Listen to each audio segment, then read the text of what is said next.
would that be a weather public on the station? I think so. I was concentrating on that.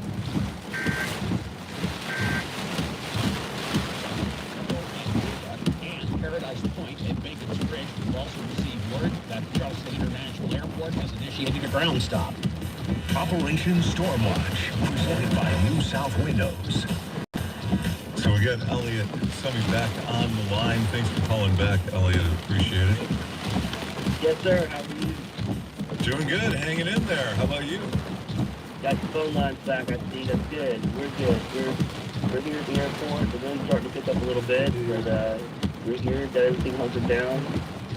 The airfield, we closed the airfield in coordination with Joint Base Charleston a little while ago. KBC's going to keep it that way, I think, till about 6 a.m. tomorrow. And once the wind subsides below 35 knots, we'll be able to get our first responders back out on the airfield, and that's when we can open it back up. Well, that's great. So if anybody has travel plans, what should they be doing? Talk to your airlines. You can constant contact with our airline partners. They started canceling flights yesterday. United canceled everything here yesterday and today. Certainly, I think a couple of the airlines are hopeful to try to do something late this afternoon, but that's not going to happen. It's going to be storm. With the way it's moving a little north and as the pace is going, I think we're going to be with those winds until late night tonight or early tomorrow morning. So they need to be called to their airlines. Certainly they'll be doing, because of the weather, they'll be doing cancellations and be doing all of their changing from the coach flights about season because is what they're supposed to. Yeah. Yeah, so, and I think that people need to keep that in mind, too. So if, whatever airline tries to charge you for that, make sure, you keep in mind what Elliot just said. They're not supposed to charge you.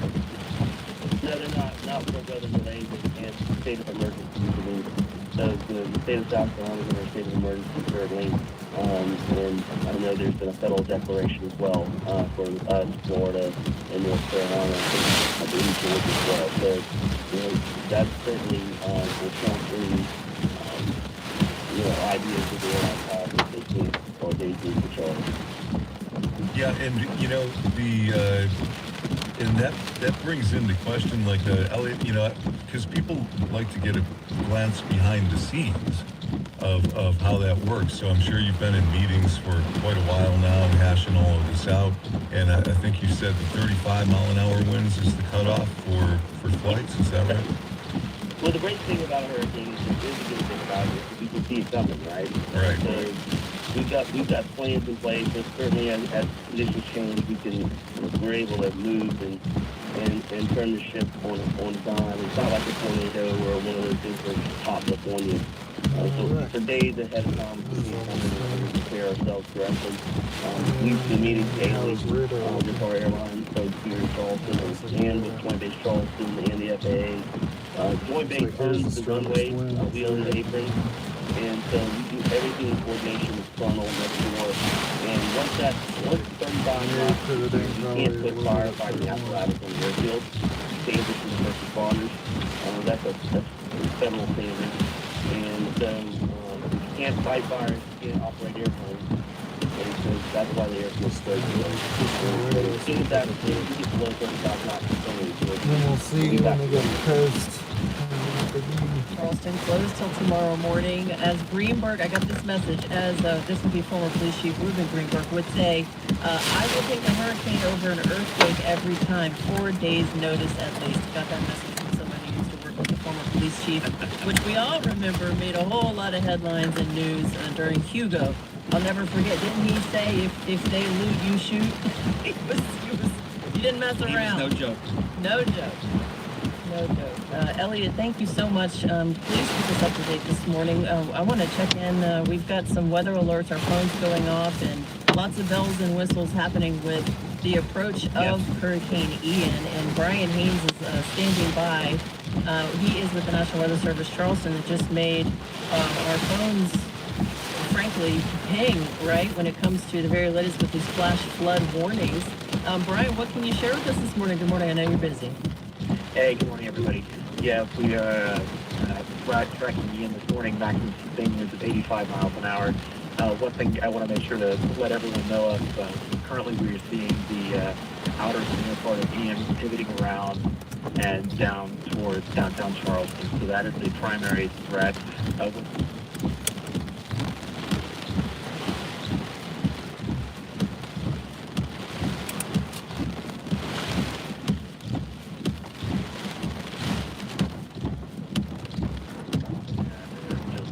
Keep off hurricane force possible.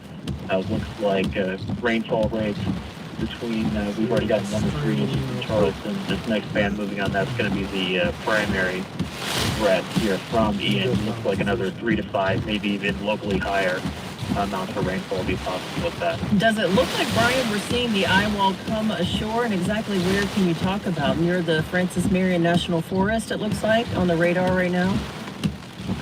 Yeah, so the center's a little bit rugged, but yeah, that outer core of the center, that when you take a look at radar and you feel those bright reds, that's the outer core of Ian. And if you notice, the rotation of Ian is still offshore, but that's going to continue to go towards the north and then shift to the north-northwest track. And as that happens, that inner core that we're seeing right now is going to all of a sudden pivot and then basically stop moving southwest and then retreat back towards the northeast. What we're concerned about is as the band pivots, it's going to have a brief period where it stalls across downtown Charleston and then retreats back to the north and east. And that's where we're going to really see the heaviest rainfall rate. So if you're in downtown Charleston now, if you're on the east side or even west side, you had a little bit of a break earlier this morning, but this is the worst part coming right now. And Brian, our TV partner, Live 5's meteorologists were discussing. Here you are, meteorologist with the National Weather Service here in Charleston, Brian Haynes, joining our live coverage. Y'all are all coming around the idea that this is the strongest, maybe the eye wall area where we'll see those 85-mile-per-hour gusts. So with that rain, are we actually talking about the potential of parts of Charleston and stretching up through, we've got, of course, Myrtle Beach, up Highway 17, through that area stretching all the way through Mount Pleasant up to Myrtle Beach. So 85-mile-per-hour winds we're looking at between now and when? Yeah, it's going to be the next couple hours, I would say. So, if you haven't seen the heavy rainfall yet in your area, maybe if you're just west of Charleston itself. So anytime from now, if you're not seeing it yet, it'll start shortly and continuing for the next couple hours, I would say at least into the early afternoon. If you're further up towards McClellanville, towards the northeastern part of Charleston County, it's going to take longer into the afternoon. But yeah, you're talking about those hurricane force gusts, those will be possible. Flash flooding, we have flash flood warnings out for the city of Charleston and going up to the eastern part of Charleston County as well. And that goes through 2 p.m. I see Brian Haynes, meteorologist, National Weather Service, Charleston. It looks as if this cold, unprecedentedly cold weather I've never experienced, covering so many hurricanes in my 25-plus year career here, Brian. Is this cold weather that we're experiencing, the 61 degrees and cooler with the wind gust, actually helping to tear Ian apart like I'm seeing here on the radar? Yeah, so what we're experiencing now is what we're calling Ian transitioning to a different phase of its life, if you will. So it's merging with the cold front that it's just offshore. And what we're watching with Ian is a lot of times when this type of transition happens, winds can actually pick up on the northwest side and strengthen. So, and then as it pulls away to the north and east, Ian will eventually weaken. But this type of transition, if you will, to another part of Ian's life, it's not necessarily going to pull Ian apart. In fact, if anything, it might strengthen the wind temporarily on the northwest flank, like we're seeing right now. But then it will weaken as Ian moves onshore.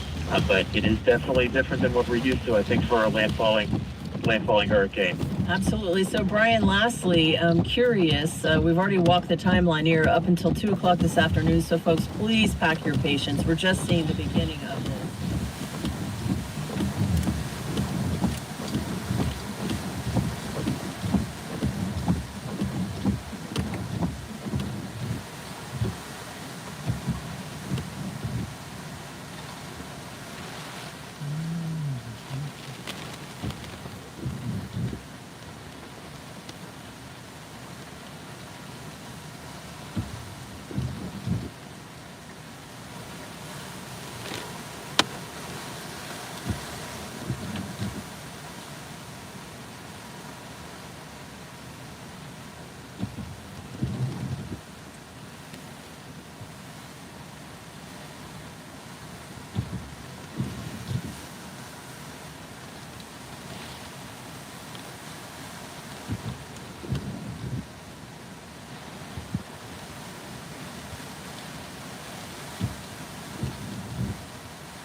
He just got done surfing.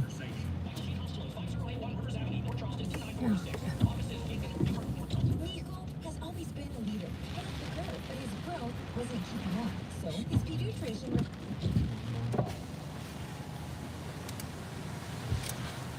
Going surfing.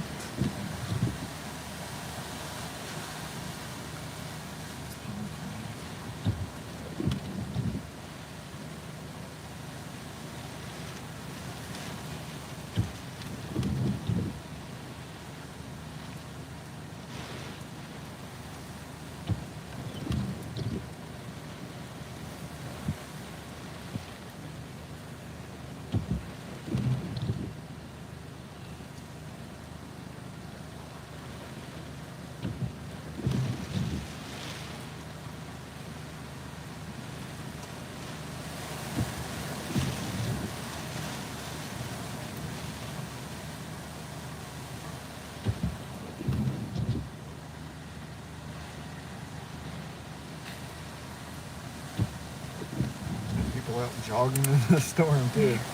It's like, oh, I'm going surfing. Oh, I'm going jogging. Let's go to a picnic on the beach while we're here. After this, I'm getting myself a double cheeseburger from this new deal. The new 12 Royal Double Deal starting at $2.99 each. Get hard. Feed your head. That's all you do. Go anytime. Price and participation. Be there. Visit restaurant app. Pretty bill. Helmets? Check. Binoculars? Check. I've spotted one. Oh, what is it? A ranch-style home. For sale? Yes. No. Sold. New homes that match your needs are a rare species. Oh, I've got one. A shingle-crested two-story. You should see Hometown, the new True Homes community outside of Somerville. Okay.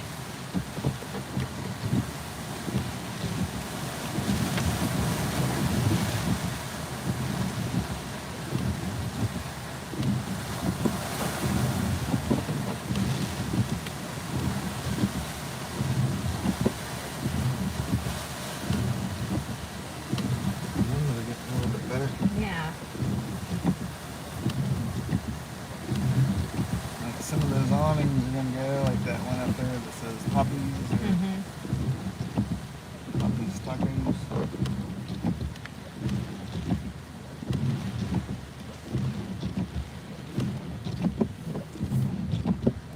In California, right? Lots of conservatives in California. Just saying. And a few dirty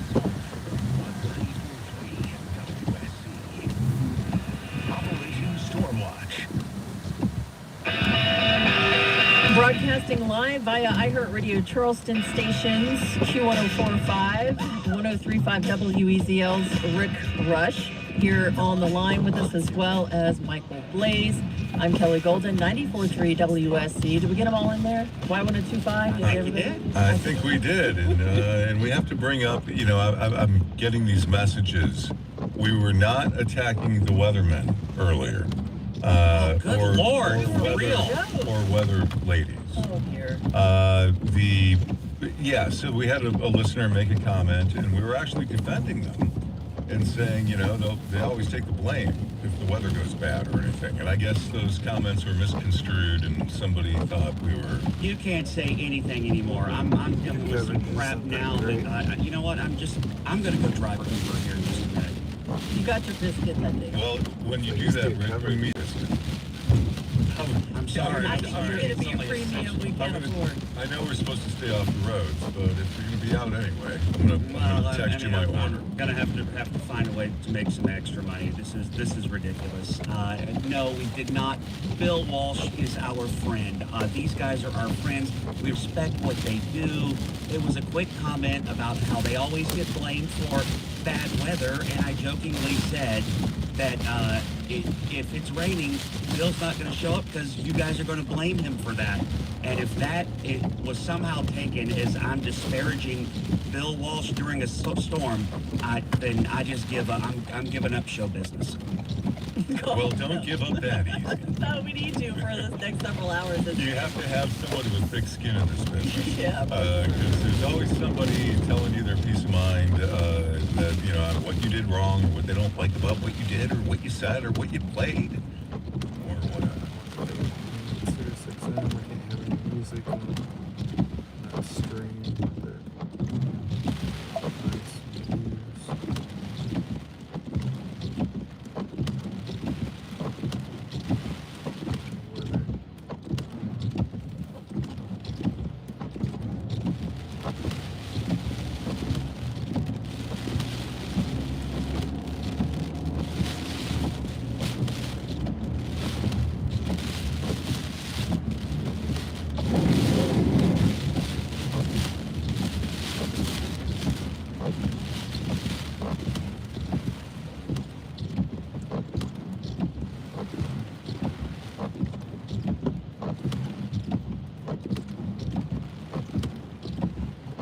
assume you guys have already been preparing for what could come from this for a long time, given that projection.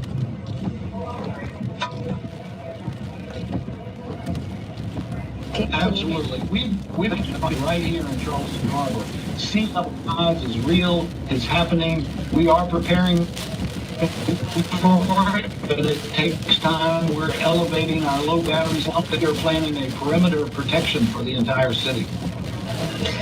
We're thinking about you. I love your city. I can't wait to come back, and we're just hoping for the best.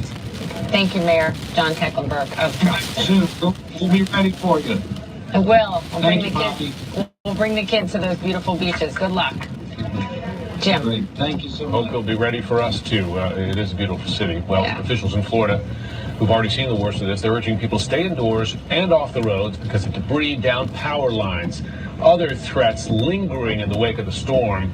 For many residents, they feel the need to see the damage for themselves, to try to examine what remains of their homes and former lives. This after Hurricane Ian made landfall at near Category 5 strength. We should note, officials keep telling us, don't go home yet. It's not safe. That's right. And you've got entire communities along the Gulf Coast that have been leveled by this hurricane. This is footage from a CNN drone in Cape Coral. Our Bill Weir spoke to a homeowner there who remains optimistic despite wondering if her home is even salvageable. There's no way I'm walking in that building. Exiting. This follows Samantha B's exit or show. I'm here to see this, but it's absolutely amazing what that water is.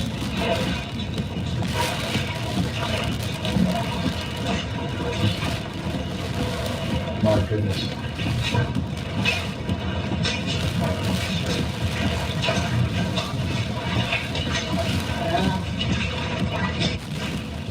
One, six, done. What do you think? Done. I think so.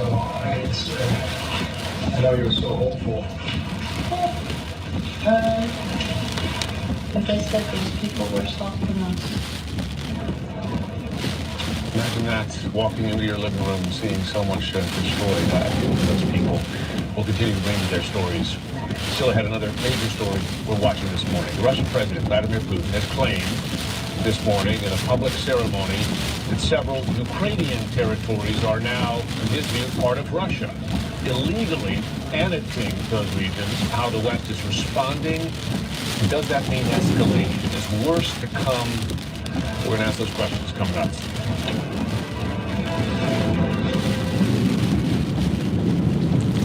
Attention business owners. Are you sitting there right now worrying about payroll this Friday?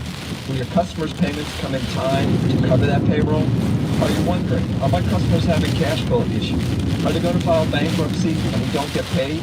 If you're asking yourself these questions, then you should be asking yourself, why are we not calling AmeriFactors? Hi, I'm Kevin Golan, president of AmeriFactors.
ceremony today, Vladimir Putin said both territories are now part of Russia forever. His word.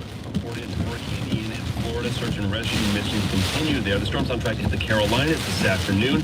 Fox 7 News in Charleston, South Carolina. This is the area that's going to be hit pretty hard. We think all of South Carolina is now under a hurricane warning. The concern is the combination of high tide along with a storm surge, and that could cause some significant flooding. Under the best of circumstances, Charleston can have some flooding just from a high tide. Rain from Ian stretches for more than 425 miles. The House is expected to pass a short-term spending bill today. The Senate agreed to the measure yesterday. Republican leaders have whipped against the continuing resolution, arguing it doesn't.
and being a student of the word for good time. Is certainly prepared and ready to activate and do what's necessary to keep people safe, but certainly get their power restored if it could go down. So yeah, we work all year long to make sure we have a good resilient system. We have a sound storm plan that we review every spring. But certainly this week we've been monitoring the forecast, and we started mobilizing yesterday. It's all hands on deck. We've closed the district offices so those folks can be on hand to help feed line crews and do whatever they can to assist. We also have about 200 people coming from Kentucky and Louisiana to help us out. So they are literally en route to help us. As soon as it's safe to do so, we'll get out and see what the advantages and have an additional 200 folks to help. there it is. Staying focused a little bit better. Your information, and we'll update as necessary, and hopefully but hopefully we won't have to. Hunker down as we are here at Kirkland Broadcasting. But appreciate the update, and we just want everybody out there to be safe. I got an idea, but yes, be safe, stay home when you can, and if you are without power, we'll get it on to the dedicated linemen who have worked their way up in situation. Have been through hurricanes and tornadoes, so some of the best. I think it's possibly, yeah.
Can you slide that in there from that side?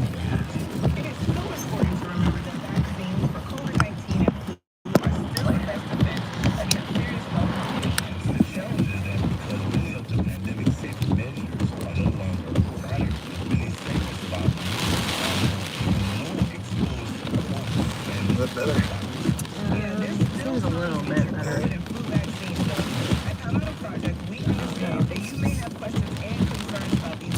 Struggling today.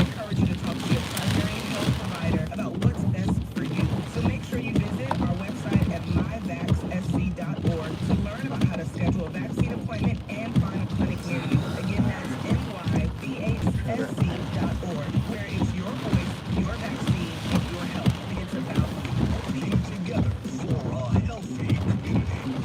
Maybe we should angle it down a little bit more back and say that usually when there's more ground in there. Yeah, but you got a lot of ground and trees. That's usually, when we're out on the plains, and it's flat.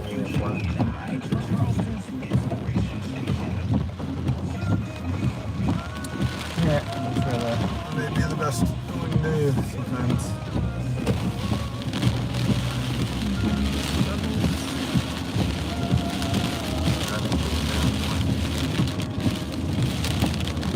this part here. Yeah. Hold on. Hold on to the bracket. There you go. Pull it back a little bit.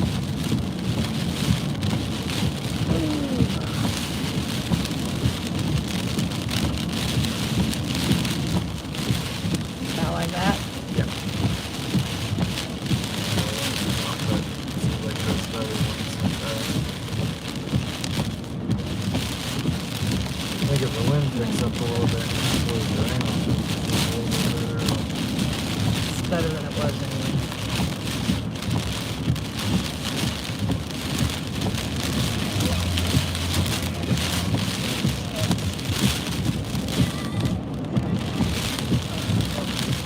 Very many people there in the coverage.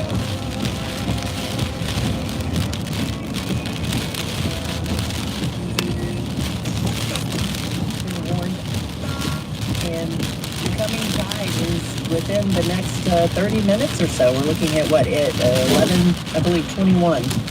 Right now it's 10:42, and we're experiencing some pretty nasty bands of rain.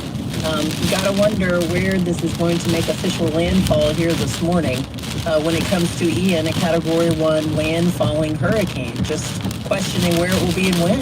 Well, it's such a big storm that we're all going to be affected by. It's just depending on how much storm surge there is, and the further north it goes, the better it is for us. And right now, it all looks like it's tracking toward Georgetown, Pawleys Island. Not good for Myrtle Beach. A lot better for us. Yeah, less wind, less storm surge on the backside of the storm. Almost zero tornadoes. Yep, and so that's a benefit to us. But not so much for them. So we'll check in with Adam again if we get the chance here coming up a little bit at our sister station, the Gator, Myrtle Beach. Taking a glance out the window here at Mount Pleasant. Wow, has it changed? I mean, we were so busy and we're in windowless studios. I haven't had a chance to even look out the window outside until a few minutes ago, and I was like, whoa, that has changed a whole lot since we headed in here this morning. So the wind's And really it was with dangerous it. driving earlier. And it was dangerous driving earlier. It's Dangerous driving yesterday. It's certainly more dangerous now as those winds begin to pick up and we get into the worst of it. So even the Live 5 people are starting to look like Weather Channel people now in the wind and holding on to signs and stuff. Well, and I'll tell you, I mean, on the way in this morning at a little after 4 o'clock, already there was puddling on the roads, you know, on 61, on I-26. I hit a few of those puddles that take you by surprise. And so even at that time, more than 6 hours ago, the roads were not feeling that safe to be on. Yeah. And so, and now, you know, looking out there, you don't want to be heading out there now. Don't drown, turn around. And we are geared, because of COVID, to work from home. Kids are working from home today. It's a work from home day, so you can still get what you need to get done today. And unless you're in a structure that's not, you know, very well built, maybe a mobile home or something. Otherwise, you're going to be fine. This is a flooding event, and the further this goes north, the less wind we're going to have to deal with, the less chance of a tornado. And the Live 5 First Alert Weather Team doing a great job of keeping us informed up to the minute with another report from the National Hurricane Center coming down, in about 15 minutes? That's right, 11 a.m. Just shortly after that, we have a high tide at about 11:21. We will see how long it takes for this storm to make landfall and where here on our continuing coverage of Operation Storm Watch. You're listening to Y1025, Q1045, 1035 WEZL with Rick Rush. I'm Kelly Golden. He's Michael Blaze for 94.3 WSC.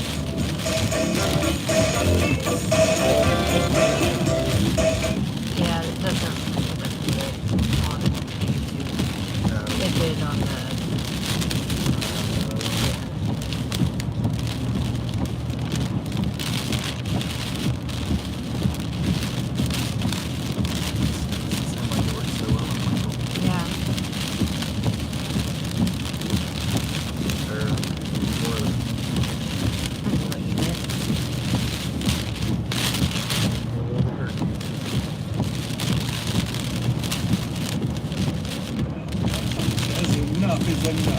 Greg's on Newsmax all this week, exposing the real dangers to cops and to your family. He exposes Biden's policies that are putting cops in the red zone. Residential garage door repairs or replacement. Be careful out there, trying to... Back to football. 4-7.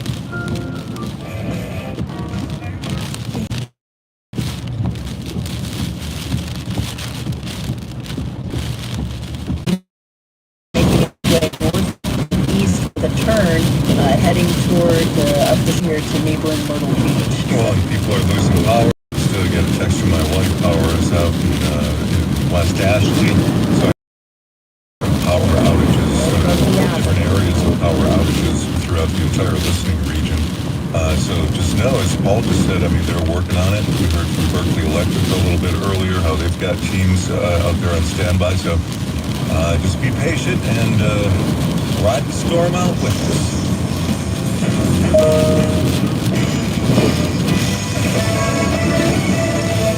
Hurricane Ian heads north on that Napolitano, now a Category 1 storm. Ian, 60 miles south of Charleston, South Carolina. Now, in a system like this, you usually see the worst weather on the northeastern side. So wherever we see that landfall, it'll be to the north and to the east. So up towards Myrtle Beach, as opposed to stretching down to the south near Georgia. But that doesn't mean you won't still see impacts. A lot of water with this, a lot of rain. Fox meteorologist Adam Klotz, Charleston Airport shut down. Myrtle Beach Airport still up and running.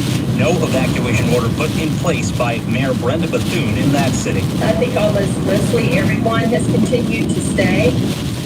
Thankfully, we will not get hit anywhere near as hard as Florida did. Bethune appearing on Fox's America's Newsroom. Recovery efforts continue in Florida, assessing damage and loss of life. There are at least 21 deaths. Kevin Guthrie from the Florida Department of Emergency Management describing one scene in Lee County where bodies were spotted by a diver in a flooded out home. But we just don't know that number. And we got a couple of other situations where we had that particular type of situation. Meantime, utility workers are trying to get the lights back on for nearly 2 million Floridians. And that's over 42,000 linemen and associated personnel that are on the ground. Florida Governor Ron DeSantis. The U.S. has sanctioned more than 1,000 Russians and firms in a rejection of President Vladimir Putin's fraudulent annexation of Ukrainian regions. This as the Russian attacks continue.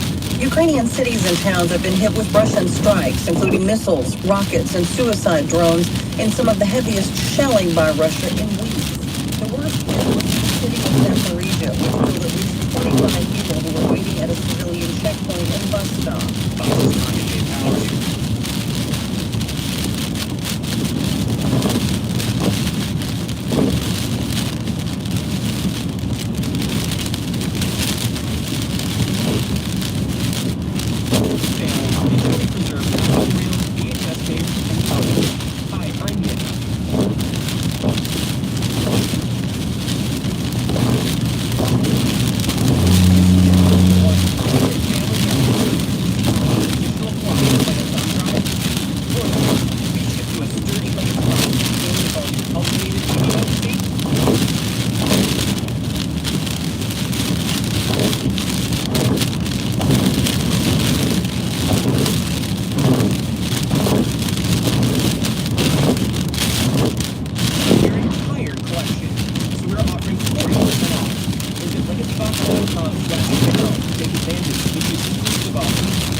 Our team about the community and wants to give back now and from here by fulfilling mandates so we can solve this money or time or cash project. This all happens October 15th from noon till 4. Firefly Distillery in North Charleston, building jump castles, food, beverages, face painters, and 1,000 pumpkins for free to everyone who attends. For more, check out thepumpkingiveaway.com with the Dave Frequency. iHeartRadio. We're going to need a bigger app with all the blockbuster hits from the 70s. The theme of the cause continues to thrill appearance for years since the 1975 classic film.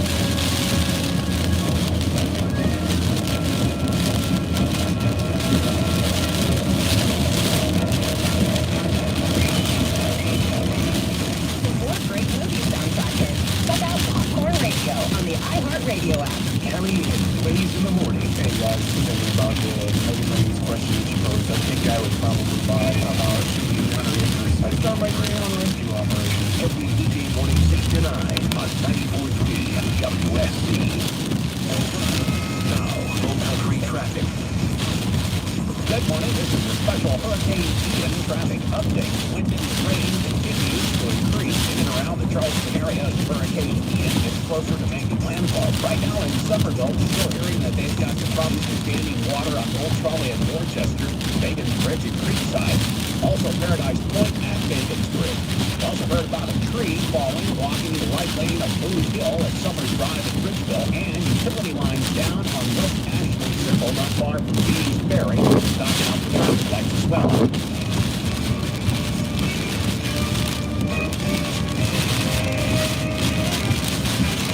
If you see any problems out there, even though you should not be on the road. 721-8255. Looking out the window, I mean, I wouldn't want to go out on the road right now. It is nasty out there. At least where we are in Mount Pleasant, near the foot of the bridge. I mean, we're getting all kinds of power surges. It just knocked out my internet here for a second as I was trying to look at the latest Ian update out of the National Hurricane Center, and I'm just parsing over the 11 a.m. update as it just popped up. So we're going to get to our TV part of Live 5 News meteorologist and chief meteorologist sort of running through this. Bill Walsh and crew actually standing by, and we'll plot up to this as we are feeling some of the really most intense effects of Ian here in the low country. Charleston Harbor felt like ground zero, and it's been stretching now from this area where we're broadcasting all the way up to Myrtle Beach. And now Ian, we don't know how long it's going to take to make a southwest turn from our forecasted area here in the low country in Charleston, in Berkeley, Charleston, Dorchester, we call it the Tri-County, up into our neighbors to the north. You can walk it up the coastline there. you know, I mean, the storm is so huge, and everybody's going to feel this, and you know, it's starting in Jacksonville and all the way up the coast. They've all felt this, and it's going to continue to go. So it's just going to be a matter of degrees of, you know, how bad the damage is, how high the winds are, how high the water gets. We have high tide coming up at 11:41. The regular high tide 6.3 feet. So we'll see how much of a storm surge we get on top of that. And, you know, that's, to me, that's our big concern right now. Not that the wind isn't. We like to hear it howling out our studios. You hear it howling, and, you know, the ground gets wet, and we can uproot trees and get all of that. But, you know, we're still just a Cat 1 storm right now. So my big concern is, you know, how much water is going to be coming in, whether it's here or further up the coast. So you know, the latest 11 a.m. update is out, and it remains in a hurricane, in Category 1 hurricane with 85 mile per hour winds. We've got sustained tropical winds that are have been affecting our market here for the better part of 12 to 24 hours that have already pulled down power lines, as you heard Dominion Energy reporting. We had a few dozen when we started in the 5 o'clock hour, now down to up to, I should say, tens of thousands at this point, and they service all of South Carolina, concentrating on here in the low country up to the Myrtle Beach area for, we're looking at landfall here. Where will Ian make landfall? This is quite a large area, and I can't help but think about the, 33rd anniversary we just Hurricane Hugo back in 1989, where Hugo, and this is, I'm not comparing strength to this to Hugo, but especially approaching our port here as we speak. But it is the same area. If we're talking about a toggle to the north, we'll see if that happens in the McClellan area. Yeah, well, I think, everybody thought Hugo that got a pass. And then it hooked a hard left and came slamming right in. Never know what the storms are going to do. Felt we had, what was it, hurricane force wind almost all the way up to Charlotte, North Carolina. I know nationally people love to smash up the Carolinas, but I always say there's two. There's South Carolina and North Carolina. Yeah, please don't confuse us with North Carolina. Oh boy, that's something snotty which we didn't mean. I kind of did. I'm just joking. I did see in our forecast here at 11 a.m. new out. It looks like not a whole lot changing other than the fact that we are looking at a tropical storm moving into a depression up into, not back out into the Atlantic coast. It's going straight up, into North Carolina Saturday afternoon in the 8 o'clock hour in North Carolina and at 8 p.m. as a depression in Virginia, believe it or not. Right there almost on the border of West Virginia by 8 p.m. Saturday. What's wild is Blaze, myself, Rick Rush, and others, we've been talking about the notion it's so cold outside that with the wind, the wind speeds here, 40 plus miles per hour, we're looking at 85, not sustained, but gusts here as the eye makes its way through our forecast weekend. And the wind is still makes me to ride my motorcycle. I think it's 51 degree days great, and then I get on Ruby and whoop, it's cold. Yeah. 50 miles an hour. Oh, it's 60. I'm chilling already, so it's chilling or not. But, he said it's 40-something degrees. Yesterday I believe we had a record low high. So in other words, our high lowest. And so normally we were talking about that earlier. Storms is not being the tropical storms that turn into hurricanes. The weather is chilly out when a hurricane is coming. Weather is actually apart the tropical, system that's been helping to tear it even apart, although not enough. It's still January 1 that we're downgrading so far at this point. Well, that's good because, as we said, normally, when the storm just sweat and the air gets so still and heavy and thick and it's so humid out, and that's what we normally expect when a hurricane is on the way. Especially when you lose power and everyone's just ready for it to be over and they want the lights back on so they can have their AC, but you're right, this is a bit of a blessing. It is absolutely. In more ways than one. You just said yes, it's sweltering if your AC's off right now and you lost power.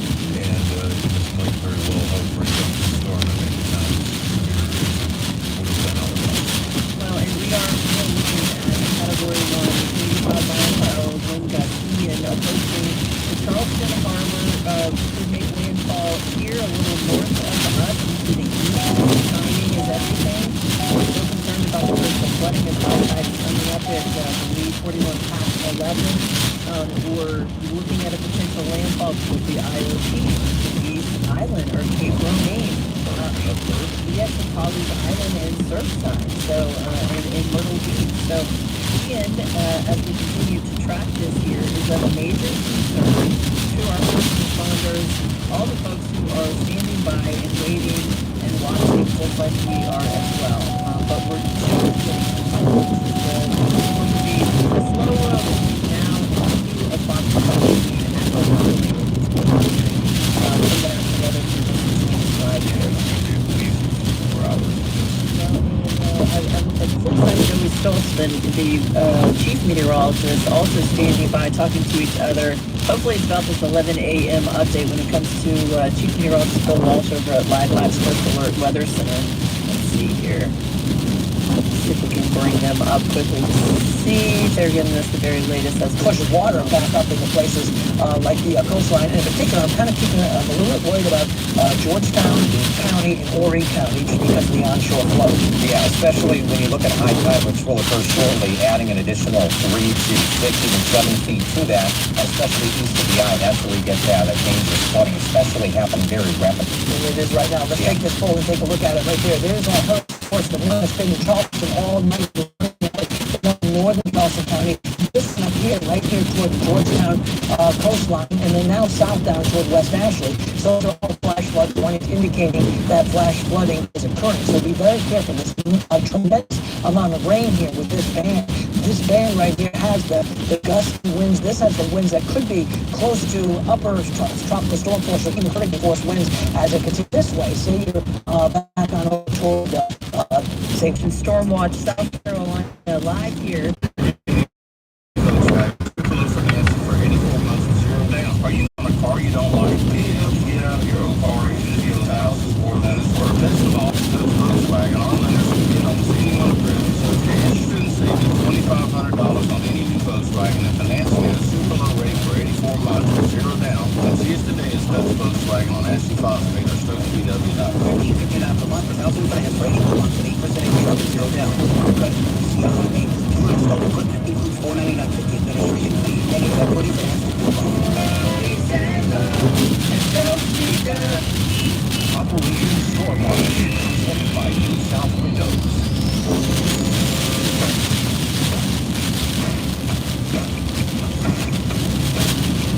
Drop in, we're feeling it now. Sure.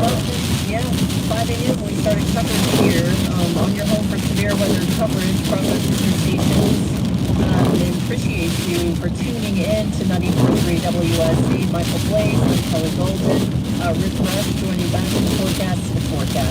Oh Lord, broadcast here coming up the forecast of Ian's eyewall moving ashore, just up to, just looking at the wind notable, 75 to 83 miles per hour gust.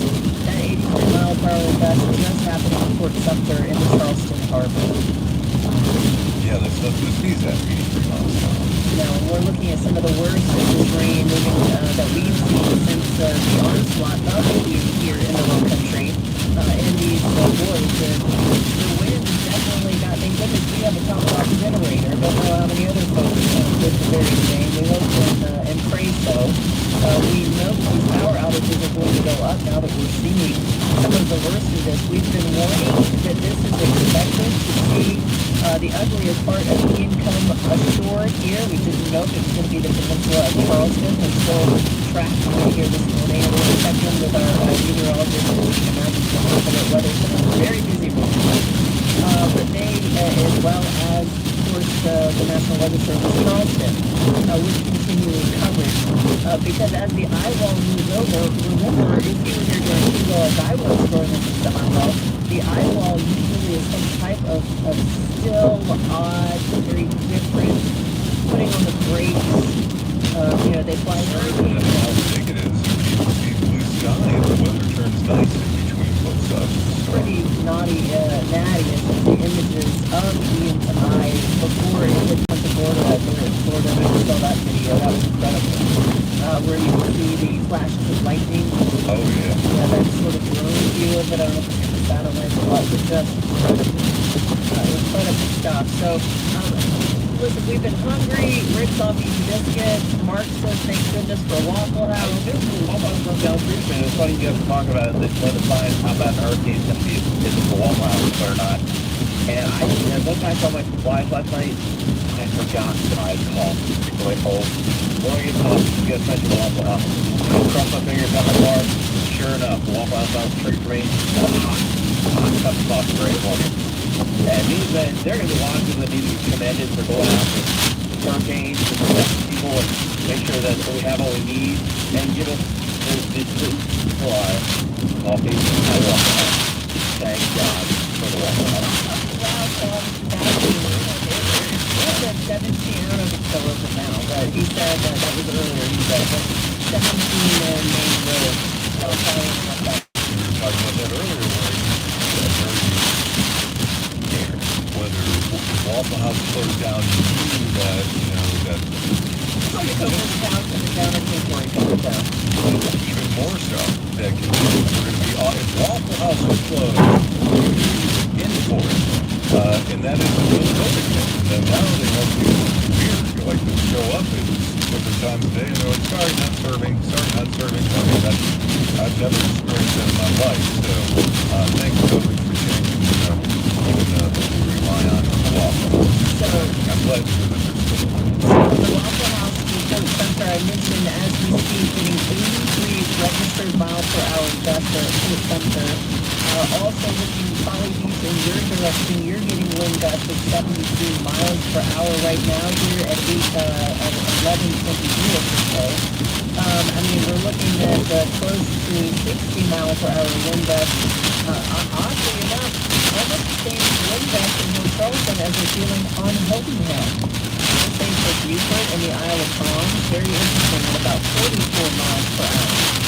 So to give you an idea, it seems the southern portion of the peninsula towards our south is getting some pretty bad wind right now, where Beaufort, I would think to the north, where we know a turn is eventually coming, we just don't know when, and how, not only how quickly of a turn, but how much it's coming. Right. And you know, the what, 175 miles away? Pretty massive. The more I look at this radar, more I see the mixing and shearing in of this cold weather. I keep mentioning this. I keep talking to the meteorologist about it. It has quite literally been a blessing for this area. All night long, I watched the colder weather just tear this tropical storm apart as it approached our coast. And I'm talking right there along Hilton Head, as I mentioned, along... Well, it's making the bands fall apart. Yes. You know, it hasn't formed a storm apart yet. Well, it is definitely interacting with it. But sure, it's making those outer bands, you know, fall off, which is great news. Anything to diminish the effect of the storm is a positive thing. Yeah, 85 miles per hour. It's being told not to change here, but gusts. So we're going to continue to talk about the people in gusts. Because folks, they're not going anywhere. Unfortunately, looking at this big park on us here, this storm has only been moving at about 9 miles per hour. I have covered storms that have moved far quicker. At one point, this was talked about there's Charlie, because of where it came on shore there, Fort Myers, the Punta Gorda area. And if it makes landfall, let's just say in Cape Romaine, it would be the same two landfalling spots as Charlie, which is ironic because I actually covered Charlie as it just crossed into Florida, and it was so fast, it was a little buzz saw. They're all very different. I can't remember the storms by the names. What year? 2004 and 5. I've mentioned it before here on the air. I chase storms across Florida, worked for WDBO in Orlando. I've been a year. So I joked that I didn't have power more than I did for that time this year. But I grew up, for almost 3-4 weeks without power and running water after Hugo in 1989. So like we say in the South, I did it on it. That's why it's funny you say that, because the only storms I can remember are the ones that directly affect us. Right. And I mean, in some meaningful way. And so the only ones I remember are Hugo and Floyd. Really? Literally. You don't remember Irma? And this is also being compared to Irma. I remember Irma affecting us that bad. Yeah. Oh, yes. Irma affected a lot of different here. We're being told by meteorologists with Ian, right on shore, and so certainly I've come up and lived through and cleaned up after them. And boy, we spent the night on I-26. So we stayed at Harveyville, right above the cement plant there on I-26. Just as I said, oh wow, traffic's moving, came to a dead street and moved again to the center. We've got an alert here that the studios are showing commercial power. How much our power's been going out there. That's incredible.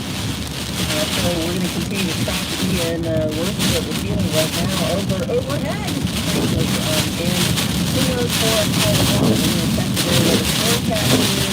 We've got updated from the National Weather Center, Charleston, and also our TV partner, Live 5 News.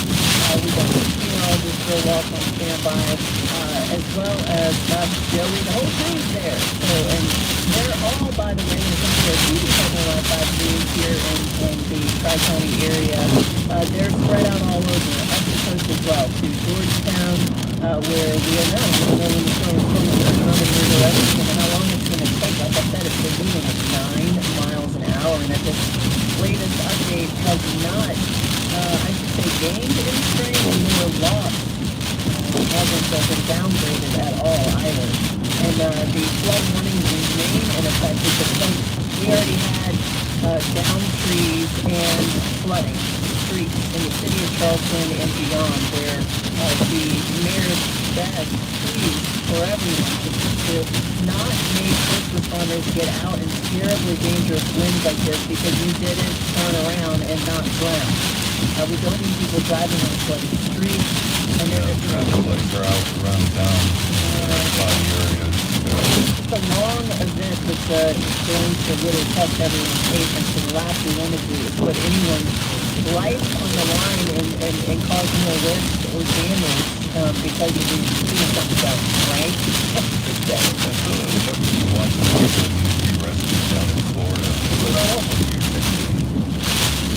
Don't put yourself in that position. Don't need to be rescued. You're playing podcast today where, like we're saying, or maybe the fan by don't stop. That was our goal. Don't stop. So don't need to be rescued.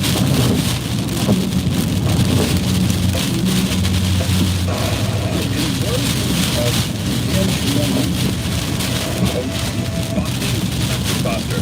Hurricane Ian in South Carolina today in Florida. Search for caution. Anyone needs help. No Coast Guard storm. Unfortunately, bodies of the bird count. We do not know exactly how many. We do not know what the situation is, and before we comment on that, we want to be transparent, but we just don't know that much. Judge Thomas's wife, Jenny, Supreme Court Justice, tells the House committee investigating the Capitol riot she still believes the 2020 election was stolen from former President Trump. And law enforcement testified by the committee about her role in challenging the overturned results.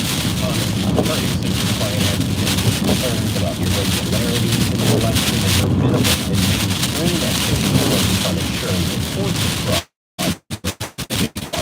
Albert and Washington.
We will never give up. We will never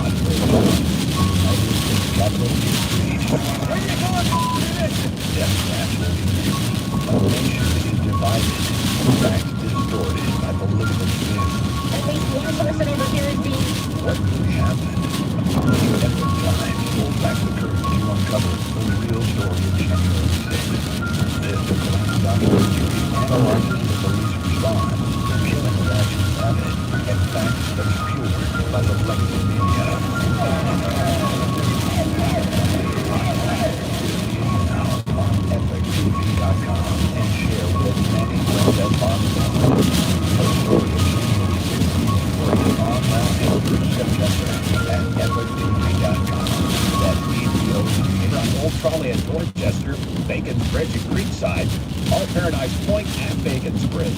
You also heard about a tree falling, blocking right lane of Boone Hill at Summers Drive in Bridgeville, and utility lines down on West Ashley Circle, not far from Bees Ferry, which is knocking out the traffic light as well. Operation Storm Watch, presented by New South Windows.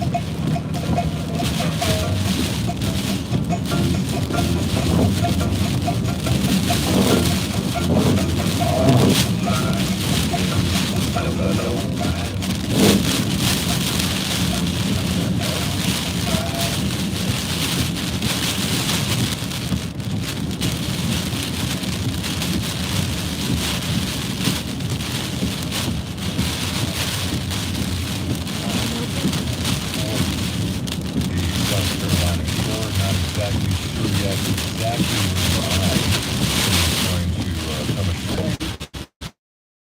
As we are awaiting the arrival of the eye of Ian here, whether it's along the Charleston Harbor, where we are broadcasting just to the side of the Ravenel Bridge in the Cooper River, and we of course are looking at an extended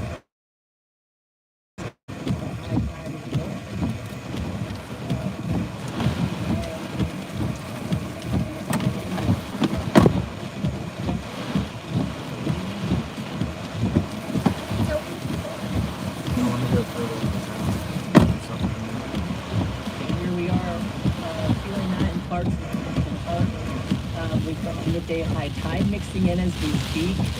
Rail also. Power again will make landfall likely within the still seeing gusts up to 40 to 50, even that gust to force up to 83 miles per hour, and then eventually, as they continue through the rest of the day, that storm will eventually be to the North Carolina area. We'll start to see the winds coming from it, but again, Unbelievable to see that coming off there. The forecast is looking lovely for Saturday and Sunday here, and I'm currently looking at just getting a beating in not just the peninsula of Charleston, but Kiowa Island feeling the effects of this right now. Moncks Corner is getting raked over. Kingstree, Manning, Sumter, to give you an idea of how big this storm is, even parts of Columbia. This is moving your way from the Sumter, Manning, St. Matthews, Warrensburg, and Lugoff areas, and they're about to get a taste of what we've been feeling here along the coast for, starting since yesterday. And talk about how big this storm is, Blaze, you mentioned it. Been on the radar here right now, and some of the same effects that we are feeling, which are just incredible, coupled with that high tide along Peninsula Charleston, again along Kiowa, Folly Beach. You are feeling the effects of this. Isle of Palms as well. Carolina Bay. We could go literally up I-26, Hannah, Goose Creek, and Somerville, Moncks Corner, Bono, all in the yellow and red shaded areas he's talking about. Yeah, and I don't want to be talking about numbers, and I don't know what I'm talking about, but I thought I heard it was like 175 miles high. Is that possible? I would suppose. I mean, if they're still feeling the effects south of us, and they're starting to feel the effects north of us, and I'm just talking about with the bands and everything. Yeah, it's, I mean, the storm's a monster. Yes, a monster. I'm looking at, I'm just pinching out, and it looks like it's going to hit some portion so far out. And maybe this is, I'm not a meteorologist, and maybe I'm looking at some tropical, something that's getting pulled into the outer bands of this, but even Washington, D.C. is going to see some rain from this. Now, again, we keep talking about how chilly it is out and how this has affected at least the outer bands of this, giving a little bit of reprieve in the early on overnight hours of Ian making landfall. We're somehow very lucky that this cooler weather that's in our forecast really kind of helped tamp down the toughest of these storms in the beginning, but we're feeling it now, though, as we're wondering how long the slow storm is going to hang over our area. And, it's raining. If I talk about some of the... If your child was born prematurely and was later diagnosed...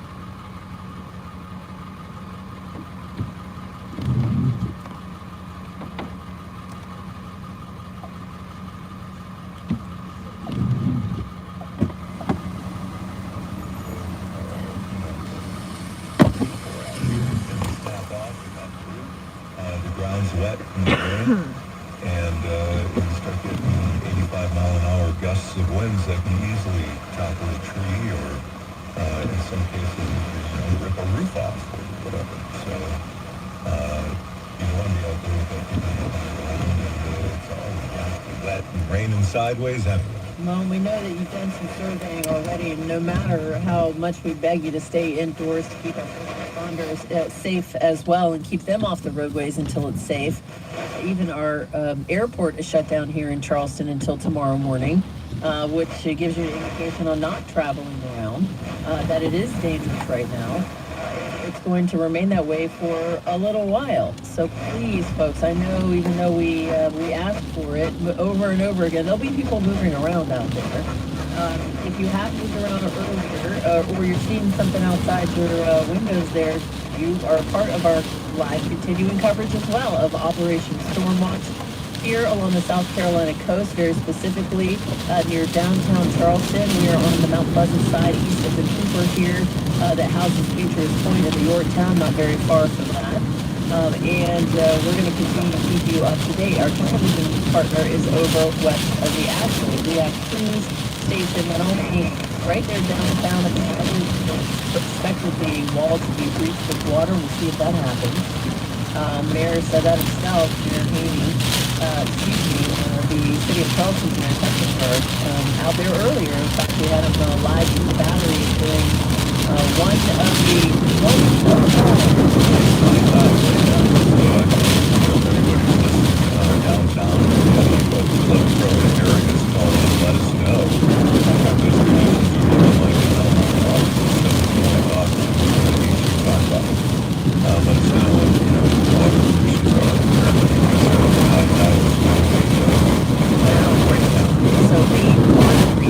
folks who are joining us today to the program coverage here this morning. And it's on spot from Charleston. People listening to in all over. So when you get the phone, my mom always tells me to say the phone number slower. 843 721 It's 8255. It spells talk on the dial. 843-721-8255. We look forward to talking to you coming up. You wash your hands and brush your teeth, but what about your nose? How do you clean your nose? With Navage. Navage pulls saline in one nostril, around the back of the nose, and out the other nostril, flushing out allergens, mucus, dirt, and germs, and is why nose cleaning is the next evolution of digital personal hygiene. People try Navage for lots of reasons. Sinusitis, allergies, snoring, things that make it hard to breathe through your nose. But over time, they also find that cleaning their nose makes them feel better, a lot better. Nearly 3 billion Navage users have written more than 100,000 reviews, averaging 4.7 stars, saying things like, best product I've ever used, and amazing, I love my Navage. That's because Navage helps you breathe better, sleep deeper, and snore less. But the biggest payoff is improved health. Here's the key point. Navage is good personal hygiene, and it's going to help you stay healthy. At Walmart, Walgreens, CVS, Rite Aid, Bed Bath, Target, and on. Navage. Clean nose, healthy love. Tune in this weekend for Everyday Wealth with Soledad O'Brien and Gene Jackson, presented by Edelman Financial Engines. Your hosts and their guests will explore how our shape our everyday lives. For airtime, visit everydaywealth.com. Cops across America are under fire. It's true. Our men and women in blue are quitting early in record numbers. Woke policies, loss of immunity, and defunding the police have made it a very dangerous job. Already this year, almost 200 cops have died in the line of duty. Now, Greg Kelly says enough is enough. Greg's on Newsmax all this week, exposing the real dangers to cops and to your family. He exposes Biden's policies that are putting cops in the red zone and making our cities unsafe. Tonight, watch Greg Kelly's special series, Cops Under Fire, on Newsmax at 10 p.m. Eastern. Greg asks if the cops protect us. Find out why 40 million Americans now watch Newsmax regularly. Find out why millions are making the switch to Newsmax. Tune in tonight for Greg Kelly and Cops Under Fire on Newsmax. Make the switch. You won't look back. Responsible for content this hour. Attention. This is an important message for anyone that spent time at Camp Lejeune, North Carolina. If you or a family member lived, worked, or served at Camp Lejeune at any time between August 1st, 1953 and December 31st, 1987 and developed a serious health condition, you may be entitled to significant cash compensation. Call 800-517-1246 now to see if you qualify. That's right. Studies have found the water at Camp Lejeune was contaminated with toxic chemicals for decades.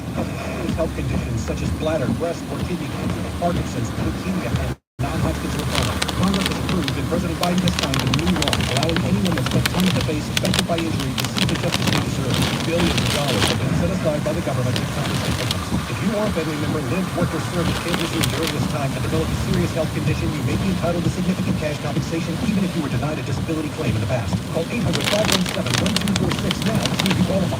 Hurry, time is limited. Call 800-517-1246. That's 800-517-1246. 800-517-1246. iHeartRadio. Soundtrack. Flashback. And only song sanctioned for running upstairs. Find out. Phil Conti's theme from 1976's Rocky fits perfectly on today's workout playlist.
Difficult because they're standing in front of radars and they're doing a lot of visual here, but it's the best way for us to keep up with what's happening live outside, literally over our heads right now. Right, yeah. I mean, we have to look to multiple sources in order to bring you the information that we bring you.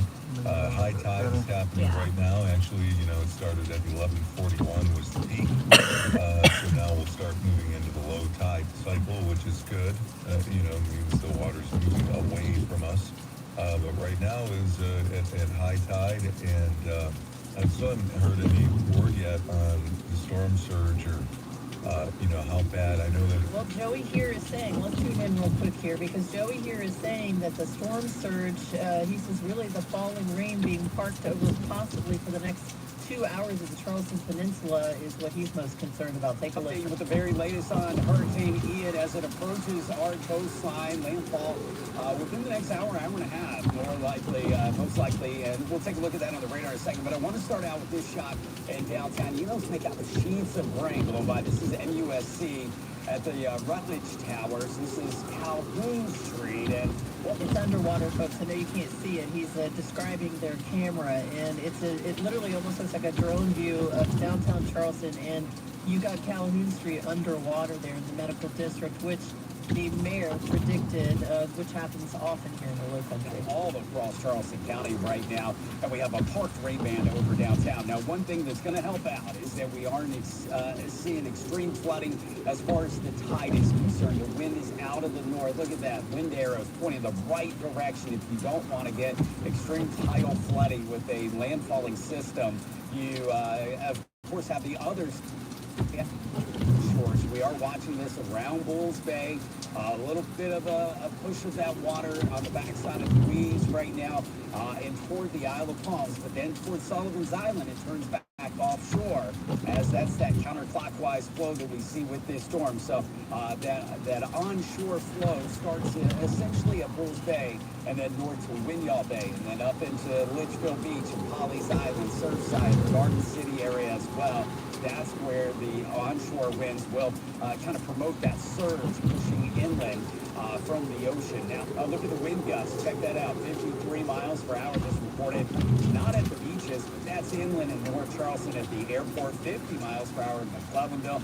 Even coming off the lake right now, 39 miles per hour in Moncks Corner and 43 in Somerville. Here's a look at the radar right now. And we've been keeping an eye on this as it's kind of transition, and you can almost make out now. It looks like we may have It was looking like this was part of the eye of this storm, but it looks like this may actually be it. Right here, about ready to come on shore in upper Charleston County. If that occurs, we're looking at a landfalling system, maybe. Darn it. I wanted to know what he was going to say.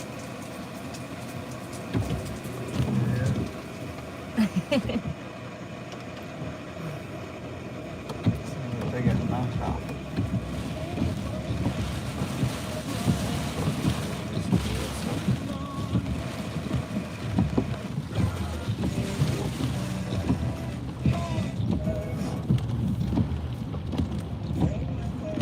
Play called Go with Them 8,000 a day.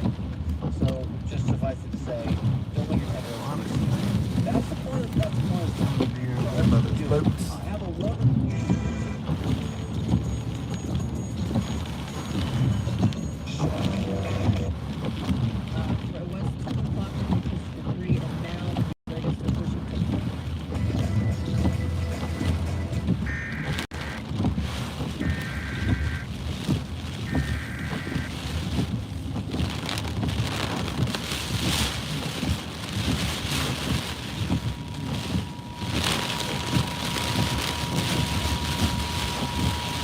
The National Weather Service in Charleston has extended the flash flood warning for Berkeley County in southeastern South Carolina, Charleston County in southeastern South Carolina until 4 p.m. Eastern Daylight Time. At 11:42 a.m. Eastern Daylight Time, Charleston police reported that the crosstown was closed due to flooding. In addition, numerous streets across downtown Charleston were closed due to flood waters. This flooding was a result of 3 to 5 inches of rainfall that has fallen so far today. A band of heavy rainfall may continue to produce torrential rainfall rates over Charleston and the surrounding areas well into this afternoon. This band may produce an additional 2 to 3 inches of rain. Little to no stormwater drainage will occur until the tide waters fall later this afternoon, likely producing flash flooding across the city of Charleston. In addition, water levels on Church Creek near West Ashley continue to steadily rise. On this pace, the creek could exceed flood stage later this afternoon. Hazard, life-threatening flash flooding. Rain bands with Hurricane Ian. Source, radar. Impact, life-threatening flash flooding of creeks and streams, urban areas, highways, streets, and underpasses.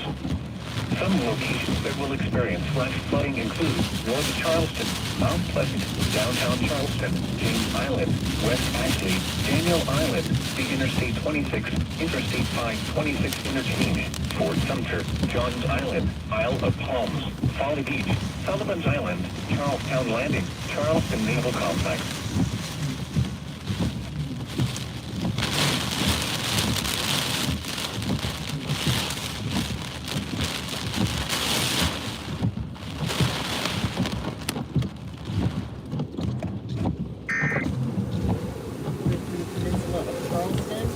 You've got Folly Beach sitting on you as well. We've already seen wind gusts out on Folly. Gosh, didn't they say over 80 miles per hour? This is what the Category 1 status was of Ian and continues to be at the 11 a.m. update, which is the latest that we've gotten to be able to follow at the National Weather Service. That Ian didn't downgrade. Now kind of just sitting on top of some of the areas of Hanning and Somerville, Moncks Corner. Can you believe, as I zoom out, some of the worst of these bands being felt over up in Orangeburg and St. Matthews Street. And honestly, we don't know how big the storm is. Some of the nastiness of this being felt this hour, not just at the peninsula in downtown Charleston, stretching up to Myrtle Beach, to the interior part of our state in Columbia, even up into North Carolina right now, stretching as far as D.C. Now, they're just giving slight rain, if anything at all, in D.C., but from here, Charleston stretches up closer there to Myrtle Beach, we're experiencing all kinds of weather. Well, absolutely. Some non-storm will be in Florida. And you see how nasty the weather is right now. This is nothing compared to what it was, when we just Cuba in Florida. And just the devastation in Florida is wild and Hartford, wow, I can't believe because I'm familiar with the area. And, my son is in Fort Myers for a while. My also there now? No, but they're in Florida. We got a couple of them down there. What's that? You said your son was getting ready for already for helping out, I thought. No. Oh, I thought that. It's almost as if He's back here in charge. yeah, it's as if I've been covering the storm for days now. Oh wait, You're hallucinating that, though. it's possible. We're still gonna need to eat. Where's Rick with the biscuit? I don't know. Maybe he should have never mentioned biscuits. Because biscuits are in my mind. Ever since. Yeah, eating biscuits in the freezer or something. Things are better than cooking in the soup and cooking a lemon tree. I was saying, but thank you. I really appreciate it. We have other snacks, but I will survive. I didn't get hungry enough though. Absolutely. I think we can, everybody needs to survive to make it through. There's some really terrible bands of weather that are hanging around here, unfortunately, in our forecast. Along the peninsula of Charleston, we're going to continue to check in with the emergency operations centers that mostly throughout the Tri-County are in Operation Condition 1, which is as we feel, the onslaught of Ian.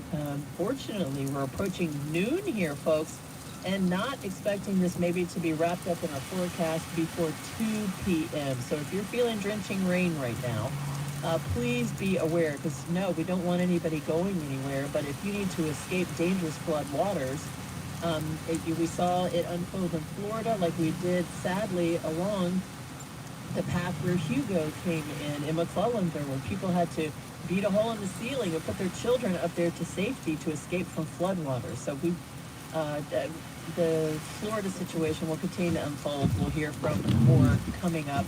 As Ian comes ashore, exactly where and when we'll continue to track on your Home for Severe Weather coverage. It's Operation Stormwatch South Carolina Live. Update you with the very...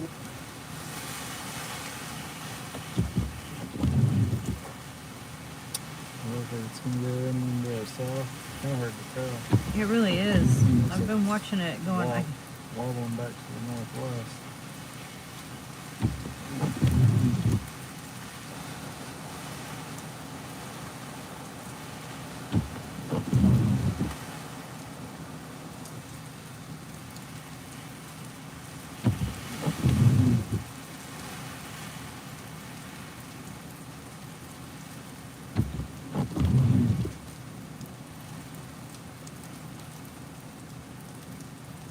The buzz was still moving due north.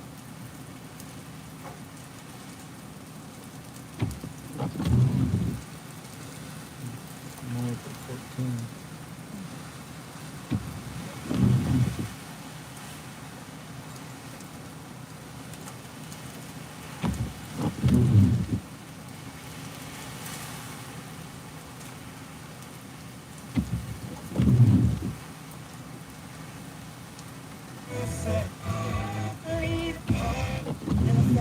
Intense rain and a storm surge could collide with high tide, causing the Charleston Harbor to reach its seawall.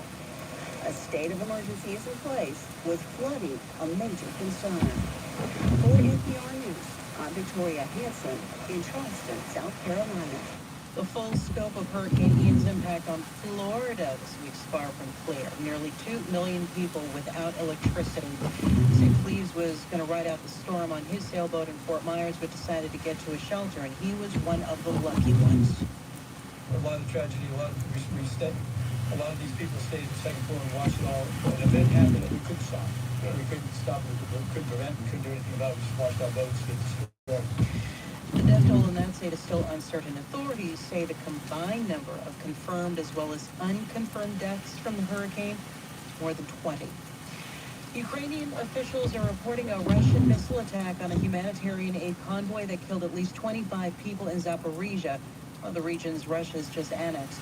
NPR's Jason Bobian says other cities in the south of the country were hit by Russian missiles and drones overnight, including the port city of Odessa. As Russia moves to annex the occupied Ukrainian region of Kherson, it's increasing aerial strikes from Kherson on neighboring parts of Ukraine. Local officials here say 3 suicide drones were shot down overnight as they approached Odessa. 2 others crashed into Mykolaiv. A drone hit Mykolaiv just hours after a missile struck an apartment building, causing a major fire, and a cluster bomb ripped through a bus stop, leaving several people dead. The Ukrainian military in recent weeks has pushed the front line, with Russian forces back about 10 miles deeper into Kherson. These strikes come after what had been a relative lull in Russian attacks on this part of the country. Jason Bobian, NPR News, Mykolaiv, Ukraine. Russia against formally annexed 4 Ukrainian regions. It mostly occupies in the east of the country. In a televised ceremony at the Kremlin today, President Vladimir Putin signed a law that folds Donetsk, Luhansk, Kherson, and Zaporizhia into the Russian Federation.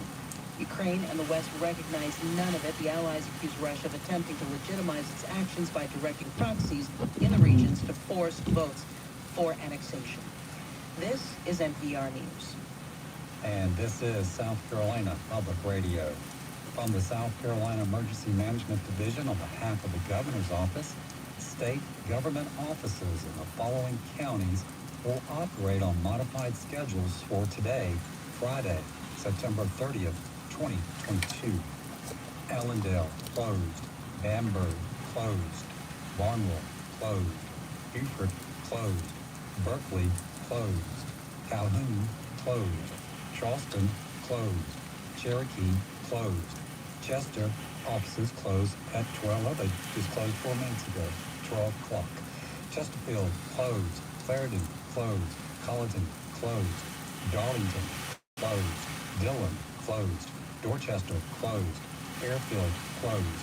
Florence, closed. Georgetown, closed. Hampton, closed. Horry, closed. Jasper, closed. Kershaw, closed. Lawrence offices will close at 2 p.m. this afternoon. Lee, closed. Marion, closed. Marlboro, closed. Orangeburg, closed. Richland, closed. Sumter, closed. And Williamsburg, closed.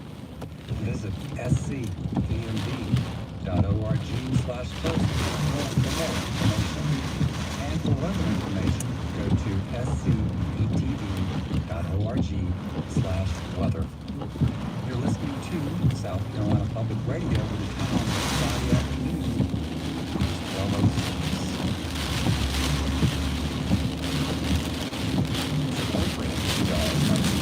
12:06.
to kind of give you a look of what we're seeing outside. Now once again, as I said, we're here at the Tides Hotel, and from behind the hotel, you can see how rough the water is. Lots of white caps and breaking waves. The hotel currently has all of its entryways except the main entrance blocked off with sandbags, and even that walkway is halfway blocked as a shrub was essentially knocked over by the wind. Now that walkway is currently blocked. The power has flickered here several times in the hotel's lobby, even starting the flood. Hotel staff tells me they had an emergency management meeting yesterday to prepare for situations like this, and they are still able to accommodate their guests through the storm. Out in front of the hotel, the streets are now flooded under several inches of water, and officials here on Folly Beach are encouraging everyone to stay inside, stay off the beach, and stay off the roofs. And as always, we will continue to bring the latest from right here on Folly Beach. Reporting live from Folly Beach, I'm Keith on Dupree. Count on two. Crews throughout the low country reporting on conditions as they see it with Hurricane Ian. We have a lot of eyes out there. We most certainly do. And one of the areas where we are paying very close attention, of course, is in that area of Georgetown. Let's go to News 2's Riley Benson. Riley has been there all day. Give us an idea of what you're seeing right now, Riley, and if people are, in fact, staying put, staying on roads, staying out of businesses. Yeah, Brendan Kills.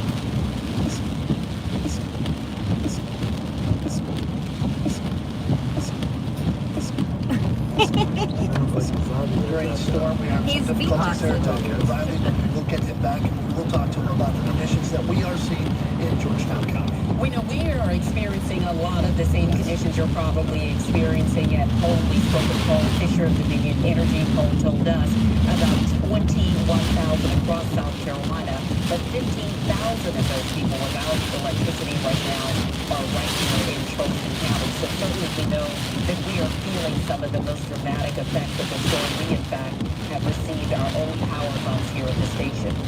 We are being told that power is out completely in downtown Charleston right now. A lot of areas with tens of thousands of people without power. We're out up and down the coast. We've been talking with Paul Fisher. Just been told, that power is out on the peninsula in downtown Charleston. All right, of course, we are continuing our search around the area, speaking of local officials, and also taking a look at some of your pictures right now. Some of the most dramatic pictures are coming from downtown Charleston, where, again, the Central McClark Parkway on the crosstown is closed right now. We know that the Battery has also been closed, those areas impassable, and we're going to go to downtown Charleston right now. Forrest Tucker's down there and has been for quite some time. Forrest, what's the latest where you are? Brendan, I'm installed in a parking garage just off Calhoun Street between Calhoun and George. Right now in downtown, we're seeing a lot of wind gusts. I mean, you can probably just hear it blowing through the mic. Feeling cold, just like I said earlier in the morning, but these are very intense. Behind me, the trees are really bending over, and it's actually just flapping my jacket here. It's a really, really interesting noise. So we're going to keep looking at this. It's very, very windy from not a lot of rain at all. So we're going to keep an update on that. We'll see what the conditions are like. I'll keep my head just down a little bit there. We're inside the shelter parking garage. Make sure everyone is off the street. Make sure that you prepare. The floods are coming in. I just been saying something. Church and Market Street is entirely underwater. Lexi Moore's there right now. So go over here and see what we just posted there. Coming down, we just got a wind gust just shy of 60 miles per hour.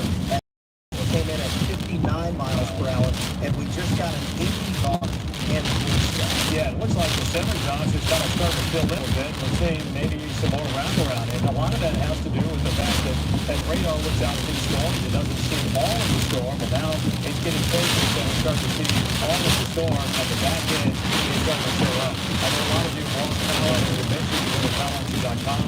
If you haven't lost power yet, then make sure you watch our live stream. And also, through our Charleston radio station, our radio partners, simulcasting our broadcast right now. So we're trying to paint a picture of our radio audience as we're looking at our storm system on we've got a river of rain that's traveling all the way up 52, 26 to 52, from Green Creek to Monk's Corner. That area is kind of giving the heads up to the photo. It's going to be moving from the forest and then moving over Monk's Corner and Green Creek. And then we kind of go down the southern extent of this and go well out into the and for lack of a better term, This is the eye wall, or part of the eye wall, on Hurricane Ian, with winds of 85 miles an hour right there near the center, about 40 miles around the center. But the tropical storm winds expand about 400 miles from the center. So as you found out, even earlier today, when the center was well offshore, we were feeling those tropical storms. This is a line from and we've got water that is the vent wind, as you see the rotation with the spinning of the world hurricane has just been pushing the water in. So I would say, hard to say, but I've sat on that vent before, and it's probably maybe a good deep right now. If you sat on that vent, you'd probably be maybe up to your ankles in deep water. So this is amazing. Again, on the other side, it's moving in closer to some of the restaurants along the marshal. This is the area, again, looks like still some pockets of very heavy rain on the south side, moving all the way down to the north side. And again, this is something that we're continuing on. Next job is James Island. So we have a report on about 6.5 inches on James Island. So many of you have rain days, and this is still not rain days down the mountain. So again, the heavy rain is pockets of heavy rain. So we've got a little bit more of this one to come. You can see this extends offshore. And then the area of most concern continues to see what's going on right down here in the lower portion of Charleston County. So down Florence Valley and James Island, there's more rain. Basically climbing down the coast all the way to Island. John? Yeah, most of the counties, we're probably going to start watching the rest of the county because the rain rates are starting to pick up there around one quarter on that band. That's a flood advisory for now, but I'll tell you, up in Bergen County, you might need to be prepared for the flash flood when it starts coming out. So right in the Somerville looks like you're going to get some of that heavy rain very, very soon, all the way down to the peninsula where, again, we have the force of a lot of power down that side. So down the coast, so we encourage you to, again, if you haven't lost power yet, don't make things to slow down. We've got live streams going on with the broadcast, but this is it. This is Hurricane Ian. This is about the time. This is a lot of rainfall around 1 based on that to verify here in 7 hours or so. And it was down to 74 right there. And this is up at the work of the National Hurricane Center. But then it moves inland, and as it moves inland, it's going to take a lot of the best weather back with it. And that means that if you were watching it tonight and this afternoon, what's in Collison County, Walterboro, we're talking about Lincoln County, we're talking about Dorchester County, all of these are also going to get some of the bands and heavy rain. This is really just a new lightning out of Dorchester County, close to 95, and also Lincoln, so Collison County, Walterboro, we're talking about the heavy rain. And then this area here, right through the red, that's where we mostly see the heaviest rain as well as the highest wind gusts. So, Brendan, I think we're going to send it back over to you and get going on the hunt down to some of our crews down there. Yeah, thanks, Senator. Right now, the Charleston County just announced that their EMS crew has suspended their operations. They're not going out for operations. As soon as it's safe to do so, now, they will be back out on the road to respond to emergencies. So right now, they're suspending operations. They're up and down the coast. We know that Plum Street in Georgetown is closed because of flooding in that area. Georgetown is getting hit with a lot of wind and a lot of rain. We continue our coverage right now of Hurricane Ian by going to News Choose Riley. Well, yeah, I think people are pretty well practiced with this. We do have a lot of new residents, however, for whom, this is a different kind of experience. And the town has been putting out information for some time now, urging people to take the necessary precautions and preparatory steps they need to take. So far, so good with the flooding. We've had a lot worse number of other storms. It's a very dangerous. We're talking about Mayor O'Neill from Sullivan's Island. 33 years ago, Hugo hit here, our last direct hit. And this storm was pretty nasty, too. Ever a concern about complacency from people out here, maybe who don't know the real power of the hurricane? That's an ongoing concern we've had with more and more people moving into the Charleston area. Don't have experience with hurricanes, and it's easy to somebody with... I know that you're encouraging people to stay put and do that. What do you advise them to think about right now as we can see the effects of Ian?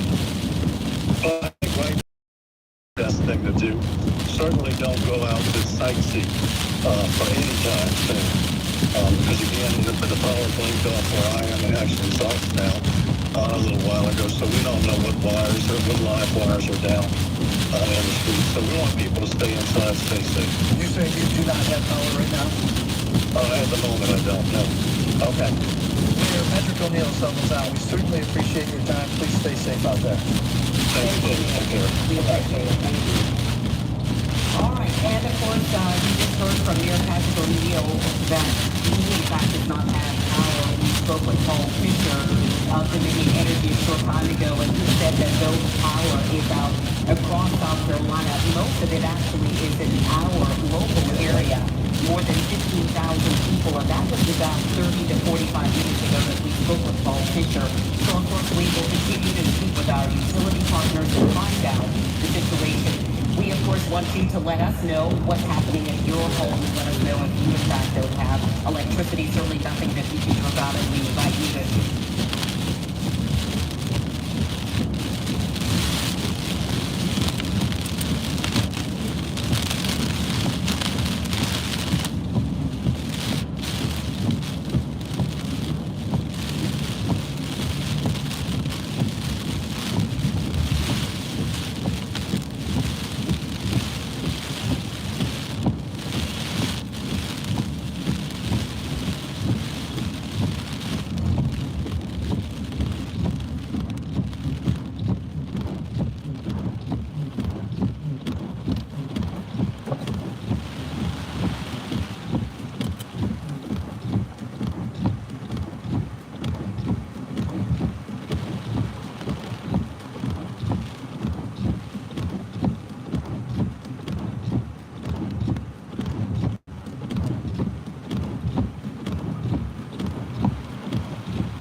So we've got pockets of very heavy rain over towards Walterboro and Cottageville. Let's keep on going northbound, even into, Collin or Clarendon County, Manning. And this does extend all the way back towards the Midlands of South Carolina. Then as far as how what's do going you to happen, I'm going to put rotate this in motion. this?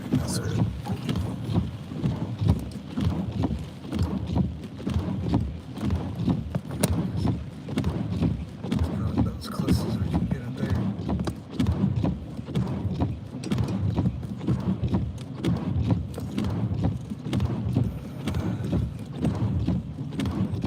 Staying focused now. I'm really struggling. It's not zoomed in or anything, is it? No, I mean, there's not really any way to. It has basically one.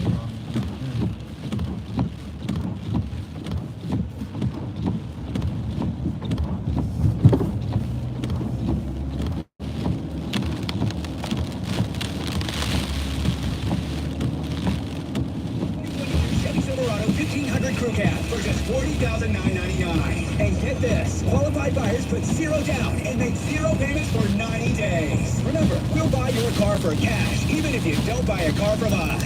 So if you're looking for the best car at the best price with the best experience, come see us today at Stokes Chevrolet. We've got the best prices in the USA. Just 13 minutes from Goose Creek and 15 minutes from Somerville on Highway 52 in beautiful Munch Corner, South Carolina. And at StokesChevy.com. Stock number C1035. Price plus tax type equals $499.50 for registration fee. Example 2022 Silverado 0 down 734 for less than 60 months and 2.8. Find your reps. Hey, this is Hunter from Steinberg Law Firm. I'm with Katie. We have summer rain here in Charleston. It happens every year. The weather cranks up. People's brains start acting differently. Right now, people are coming out breakdown lanes, weaving in and out, bridges. We all know what happens here. If you're in an accident after taking care of yourself, the most important thing to do is to call 911, make sure that the police come to the scene, and then, of course, get yourself medical treatment. And the other thing that's scary are the trucks. If a truck hits you, you're going to follow the same general procedure of number one, call 911. Number two, get medical treatment immediately. Trucks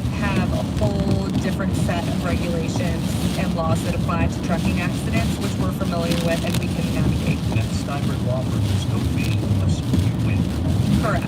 Just give us a call at 843-720-2800. Steinberg Law Firm. Get the firm behind you. Results are not guaranteed. Cases will be handled by a lawyer who practices in their Goose Creek, Somerville, or Charleston offices.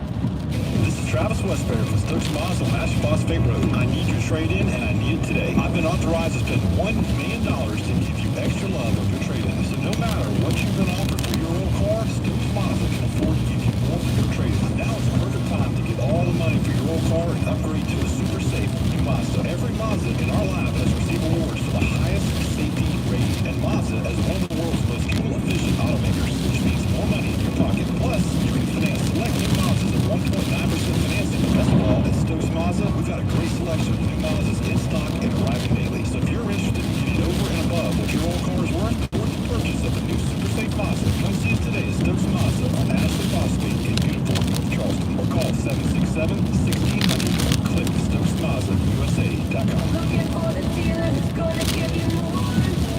Stokes Mazda Superstore. 1,000 miles for 36 months, so 100% APR on Mazda CX-9 is approved rate. Diamonds Direct, unbelievable zero interest finance on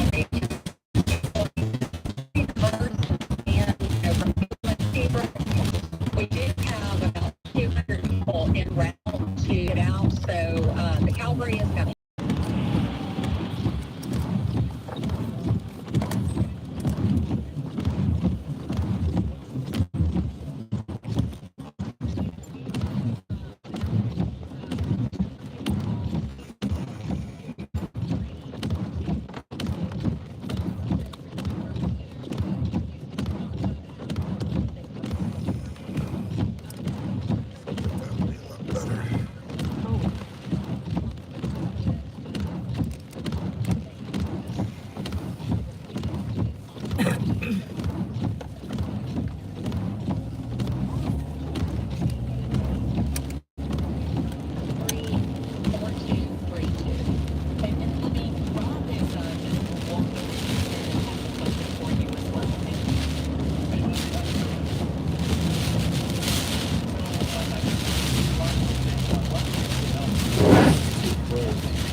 employees safe so they can continue to serve our members. Libby Rorick, we appreciate that. Yeah, we want everyone to be safe. We want to send everyone out in this before it's too early. We want everyone to be cautious and safe. We certainly appreciate your time, Libby, with Berkeley Electric Co-op, and stay safe yourself. Yes, thank you. All right. All right, of course, we want to bring you up to speed on some of the changes that have happened over the last couple of hours. One of the most significant is that in Charleston County, EMS is no longer able to respond to emergencies. They've suspended operations We hope that this is for a very short period of time, but as we just heard from Libby with Berkeley Electric Co-op, as well as our other emergency responders and partners, sometimes they have to pull crews off the road to make sure that they are in fact safe. This is why they've been advising people for the days leading up to this storm to make sure that you are prepared in your own home so that you can hunker down, if you will, as we all try to get through this process of dealing with Mother Nature and the forces that she's able to put on us, and she's certainly doing it right now. I should tell you that Governor Henry McMaster is scheduled to speak at any minute. He was supposed to be behind the podium in West Columbia at the Emergency Operations Center around 12:30. When he is there at the podium, we will be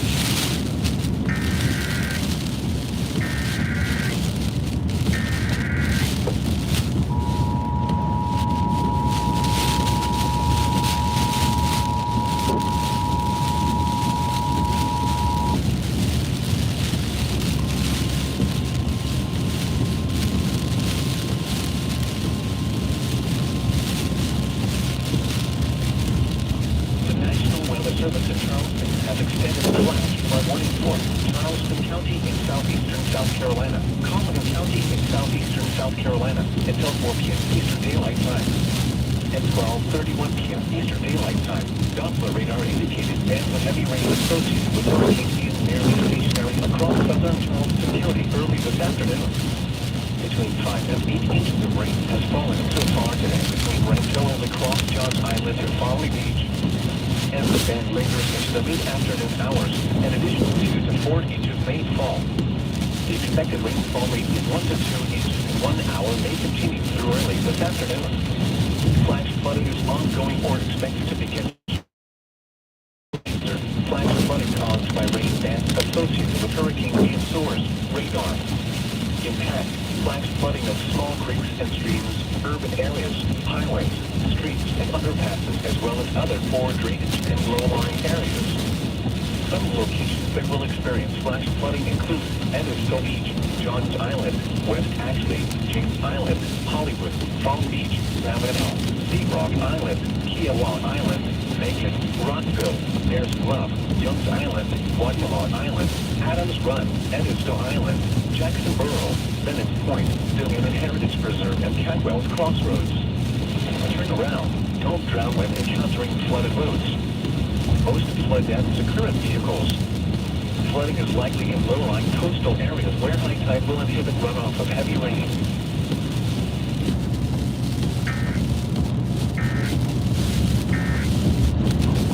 About still Folly Beach. We're talking about James Island.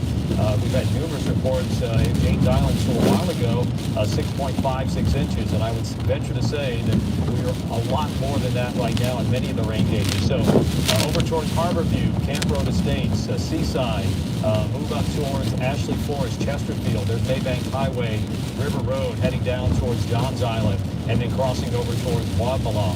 What we have not seen is this make much southwest progress. So we were kind of sounding the alarm a little while ago for Kiowa and Seabrook, but you're getting some rain, you're getting some wind, but certainly not the heaviest. So let me put this in motion if we can, and we will kind of see where it's going. I'll kind of mark it if I can. Let's see here.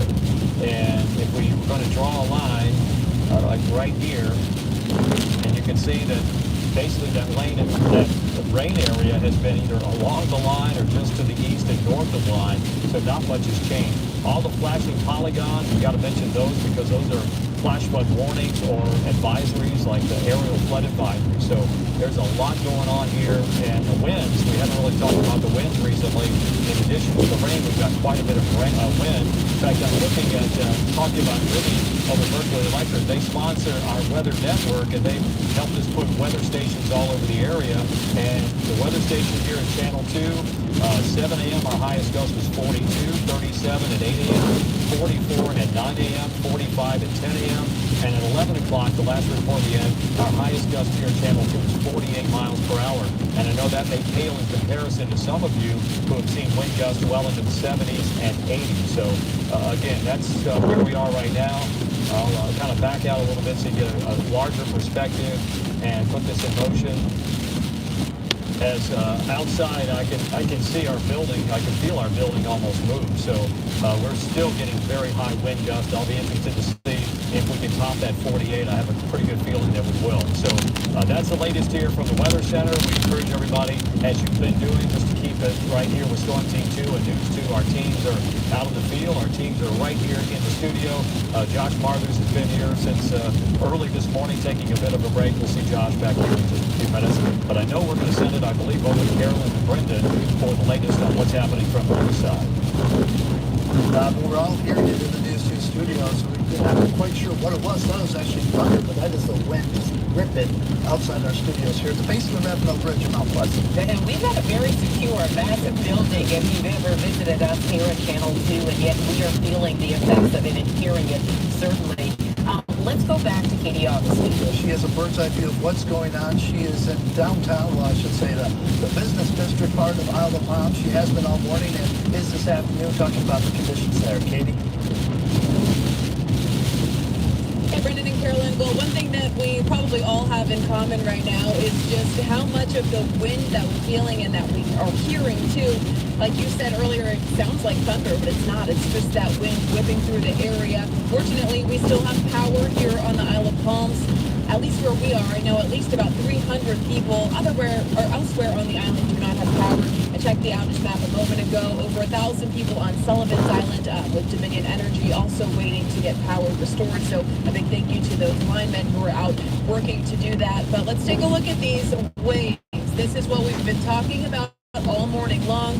They have not let up even for a second, and that tide is still pushing as close as it possibly can get to the dunes without quite going over yet. And that's what it's looking like out here. And obviously, we're seeing some beach erosion to come with that just because of the constant surge of all of this water pounding against me here. We're up a few stories, which is convenient. And I can see a couple swimming pools onto my right. They are just on the edge of overflowing. That's how much water that we've taken on here.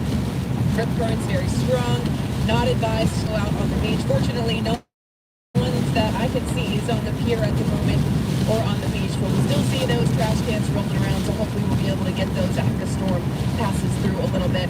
Now, coming up in a little while, I'm going to be able to hear from the Isle of Palms Mayor, Philip Pounds. We'll also have the Police Chief, Kevin Cornett, as well as the City Administrator. They all said they could stop by and be able to talk to us. They've been out assessing the island. Okay, we're going to keep talking with Katie Augustine and different developments there now, so we do have Government Master here from. Let's go to the governor live at the Emergency Operations Center in West Columbia for the very latest update on how the state is dealing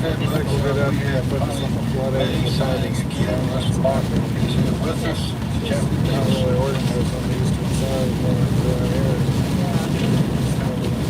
Psalm 37, verse 23 and 24. The Lord directs the steps of the godly. He delights in every detail of their lives. Though they stumble, they will never fall, for the Lord holds them by the hand. Let us pray. That being set up over Charleston for a while.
Charleston Airport, 55 miles an hour at Georgetown, and 53 miles an hour at North Myrtle Beach.